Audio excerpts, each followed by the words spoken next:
And there are concerns about the property. Certainly, the reason why the fence was put up, as I understand it, is because the housing authority was concerned about safety and their liability, their responsibility when it comes to property. If someone gets hurt on the property, they have liability. That's one of their issues, but that's something that they have to deal with.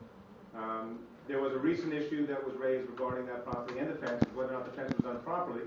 And even though the housing authority is a municipal entity in some respects, created by the state of New York, they still have to follow permit guidelines that we follow and that other people are required to follow. So they were supposed to get a permit for that fence. They did not, and so we gave them a notice. The town gave them a notice of violation. They then have a certain amount of time to apply for a fence permit. They've applied. They've applied for the fence permit. They then either get a denial from the town or they get an approval. If they get an approval, then they have to pay 4 times the fee. That's their penalty. If they get a denial, they can go to either have to take it down or they go to the Board of Zoning Appeals where they can apply for a variance. If they apply for a variance, that stays, meaning stops any town action until the Board of Zoning Appeals makes a decision. And so that's the fence issue. And so the first thing we want to do really is, well, let me ask council to say a few words. Then we just want to open it up for a little while and see what people are thinking. What do people really want to achieve, and what are we hoping to accomplish? We understand, by the way, and I know that we originally looked at this as a Harbor Homes issue, and of course, from the Housing Authority, they're responsible for Harbor Homes. But I understand there's people from outside the community too, and Cal Bay has a number of folks. There's people even from outside there as well. So, how many people are here from Harbor Homes? Okay, so there's a good number of people. How many people from Cal Bay? Okay. So used to live, currently lives, part of the Harbor Homes family, so to speak.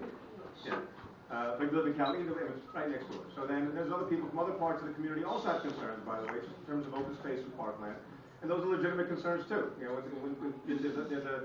Many people have a philosophy, and we actually share it, that there should be more open space in the town. That's an appropriate goal.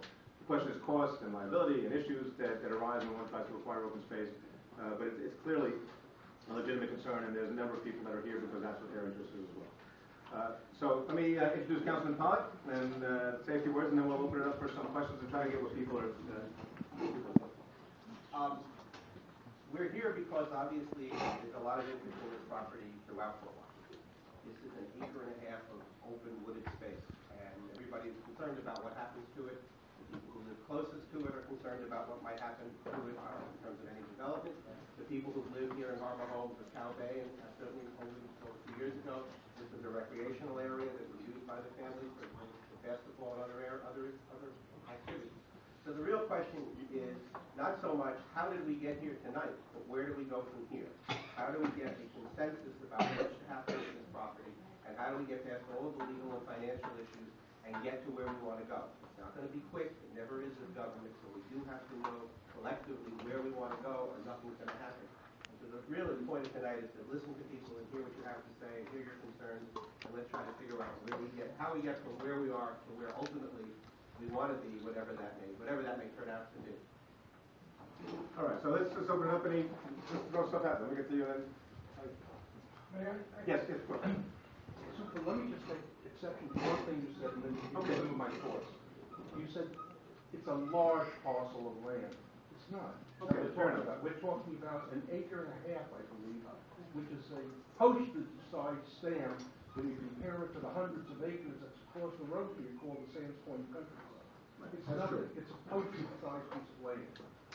It's inconceivable that anybody can envision Harbor Homes, this development, not having a recreational area for the children who live here and for the residents. It's just inconceivable. Now, I'm not saying it's the housing authority's responsibility to provide that, but that land that's sitting there should be used for that. I guarantee you, sir, I didn't get your title, I'm sorry. I guarantee you that no structure will ever be erected on that 1.5 acres. The people of this community, if you come back again and again and again with a building plan for that site, we will bombard whoever the supervisor is at that time, and the councilman is at that time. We will make sure, we will threaten them with their lives if we have to make sure that you are never allowed to construct on that land. Now, what we have to do is to find a way to get that land away from you. I'm glad you clarified for me, because I asked t.o.n.h in here, who thought that the land was owned by a limited partnership at the moment, but the general partner... It is. Okay, but I understand the general partner is the housing authority, so it makes no difference. It does make a difference. The housing authority does not own that property. Oh, good. Well, then you're contradicting. It's owned by J.P. Morgan Chase. I'm just... I'm glad you're informing us of that, because maybe it'll be easier. Can we clarify all this? No, let me... Hold on.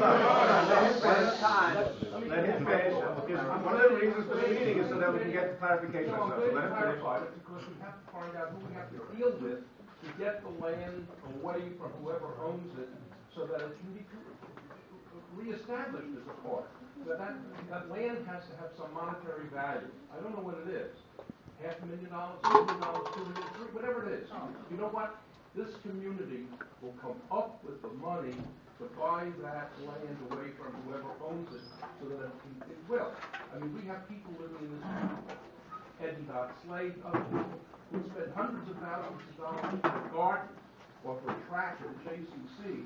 Believe me, we'll come up with whatever millions of dollars required to acquire that land, so that it can be reestablished as a park. To get rehabilitated, we first have to get the fence down and so that's my thought tonight. My position is, forget about ever constructing on it. Nothing will ever be constructed on that acre and a half. It's not worth it. We will not allow it to happen.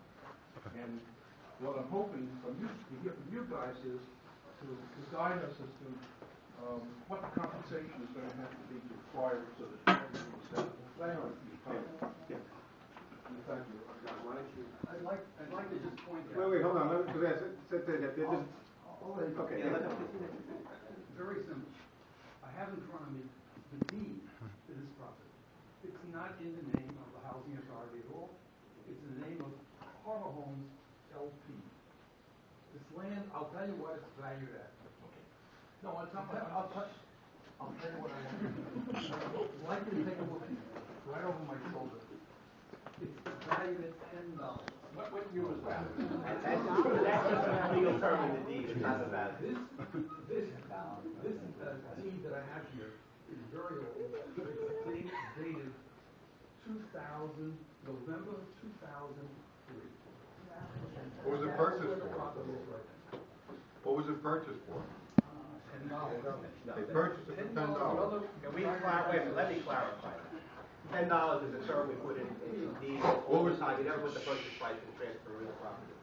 The limited partnership is a not-for-profit created in order to get tax financing done.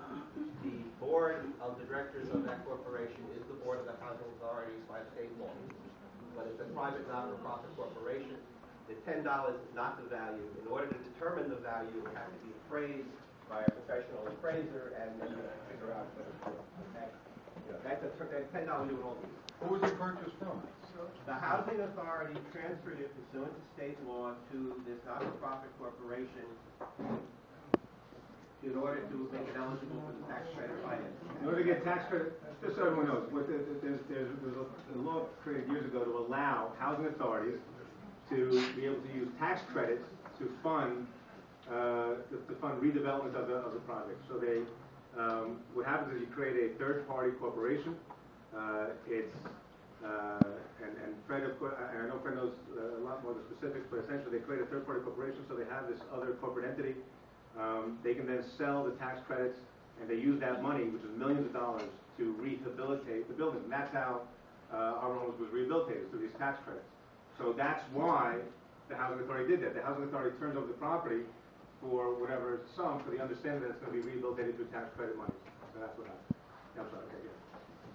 My name's Hank Ratner. I left my grandson's graduation to come here because I think this meeting is so important. This issue is very important. I understand, quote unquote, I don't understand, but I understand that you can't snap your fingers tomorrow and turn people apart. Government works slowly. Sometimes too slow, never too fast. The town, correctly, I assume, spent a fortune rehabilitating Manhattan. You're talking now about Maximum Country Club, the racing to do that, and yet, That's a several years. John, I'm so much disappointed, I love respect for you, you know this. I'm a little disappointed that you didn't make a more definitive statement here, that you are foursquare, regardless of the legality. That can be handled. That you're not foursquare in favor of turning it into a park. A little disappointed in that. I also have a question and another statement. Who appoints these members to the housing authority? The town. So, The town board. We appoint 5 to our elected and representatives. they appointed for a period of time? 5 years. So they be disappointed. They're appointed, the 5 commissioners that are appointed by the town are appointed for 5-year terms. They do not serve at the pleasure of the town board. They have 5-year terms. All right. So they can't be. Now I'm going to say something very controversial. But something that upset me when I went to the meeting at town hall 2 months ago. And I saw Matthew Como get up. I saw my friend from Pembroke get up. And I think the lady get up. And lied to you guys. Unmitigated lies. What were the lies? They told you and they told the rest of us that crime at the park was this is my word now, was horrific. They didn't say horrific, but they said crime was terrible. Well, I heard that. I didn't believe it. So I went to police headquarters the next morning, and Chief the mayor, and they told me that's an absolute falsehood.